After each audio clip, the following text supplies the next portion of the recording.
Hi guys, good morning. Welcome back to my channel.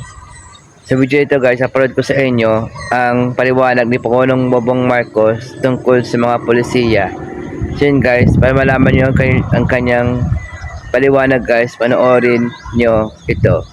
Kumusta po kayo? Sana ay nasa mabuti kayong kalagayan. Ako naman, eto, nagre-recover na rin. Pero maganda ang assessment ng mga doktor, nothing serious, kailangan lang magpalakas ulit. Namayat na nga ako at sabaw lang ang binibigay sa akin ng ilang araw. Mabuti na yan at para akong nag-dieta. Ang usapin natin ngayon ay tungkol sa mga pulisiya. Alam niyo po, bukod sa malakihang proyekto at iba't ibang mga programa ng pamahalaan, isang bahagi ng trabaho namin ang magpakilala ng mga bagong pulisiya. Pulisiyang magpapagaan sa buhay ng tao. Paano natin malalaman na ang isang pulisiya ay maganda? Ang isang pulisiya na maganda ay matutupad kung anuman ang inyong ninanais, halimbawa para sa pamahalaan, para pagandahin ang buhay ng tao, para magbigay tayo ng magandang healthcare, para matulungan natin ang mga mahirap, para pababain ang presyo ng mga produkto, paano natin pagandahin ang ekonomiya. At kasama dyan sa pulisiyang yan, ang ibig sabihin ay ginagbibigay ng gabay kung paano natin aabutin ang ating mga pinapangarap. Pangalawa, nakakatulong sa pagpapabuti ng pag-uugali, behavior at pag-iisip ng mamamayan. Pangatlo, madaling maintindihan ng kung sino man ang kailangan magpatupad ng pulisiya na yon. Pang-apat, kayang ma-enforce at mag-implementa. Panglima, nakakatulong sa mamamayan, hindi pampabigat, hindi perwisyo.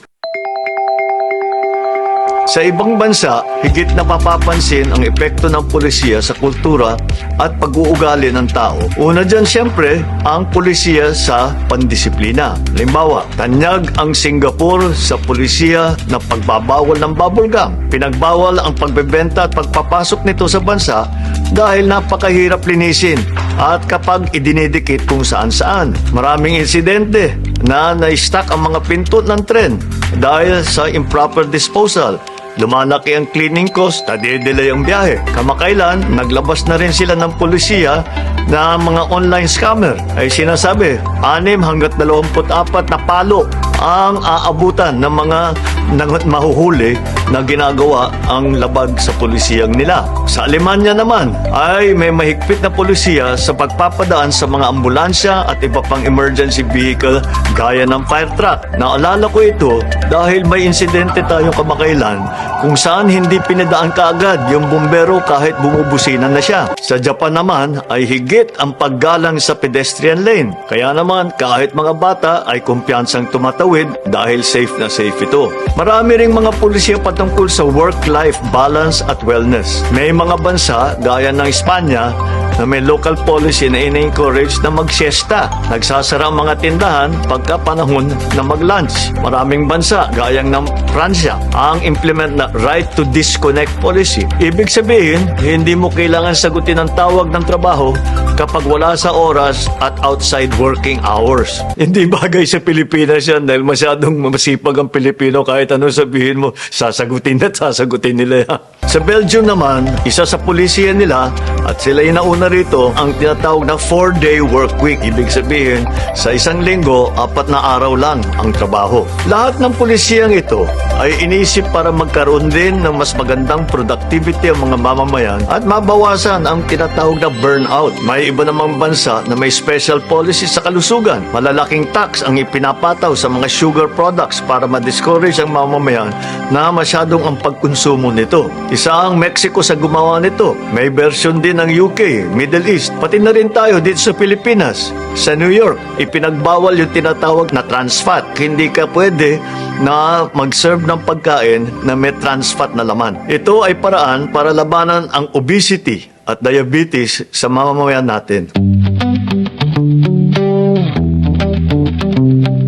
Maganda lahat yan. Yang sa road courtesy, kailangan natin yan. Pati yang sa kalusugan, kailangan din natin yan. Pero ang tingin ko, kailangan natin tutukan ang mga lumang pulisiya na nagpapabagal at nagpapahirap sa mga government transaction, sa ease of doing business. Ika nga, tanyag tayo sa polisiyang kailangan ng ID para mag-apply kumuha ng ID. Isang refleksyon ng manapakalumang sistema. Mahilig din tayo sa mga pag-fill out ng duplicate o triplicate. Yung mga abogado, kung yung kopya na hinihingi nila, dose-dosena. Sangkatutak ng mga form na pare-pareho naman ang hinihiling na impormasyon. Physical appearance sa mga transaksyon na pwedeng digital na. At marami pang iba na pampagulo lamang. Hindi tayo dapat pumipila ng madaling araw sa opisina ng gobyerno para lang kumuha ng isang dokumento. Kaya isa sa pinagtutuunan natin ay ang eGov app at digitalization ng government system.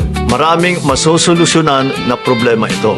Halimbawa, sa LTO, wala nang confiscation ng physical ID. Recognized na digital license. Meron na tayong beep card sa MRT. 50% off for students at saka PWD. Kasi sila ang mas may kailangan ng suporta. Tapos libre pa buong pamilya pag linggo. Zero billing policy para maisama natin yung itinatawag na middle class. Free fast wifi sa lahat ng bus at saka tren. Habang naghihintay kayo, makasakay at least makapag-internet na mabilis. Makikita mo sa mga pulisiya ang mga pinapahalagahan natin sa ating bansa, ang disiplina, ang seguridad, kalusugan, at iba pa. Dito sa ating bansa, marami pang pulisiya ang kailangan natin baguhin at rebasahin. Nakikita natin sa balita at naririnig natin ang mga kababayan natin ang kanilang mga reklamo. Nakikita natin sa ating mga nakasanayang pamamaraan na pinaglumaan na ng panahon. Tila maliit na bagay pero laking perwisyo sa tao. Kailangan padaliin ang pamumuhay ng Pilipino dahil ang sistema ay kailangan nagdadala ng ginhawa sa tao, hindi sakit ng ulo.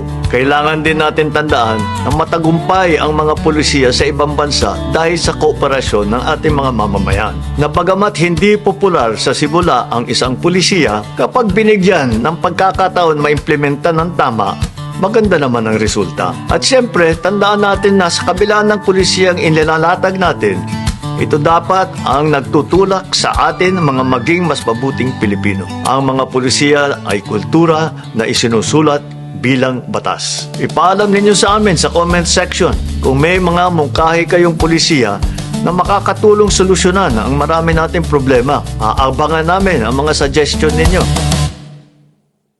Yun guys, inapanood ang paliwanag ni Pangulong Bongbong Marcos tungkol sa mga polisiya guys.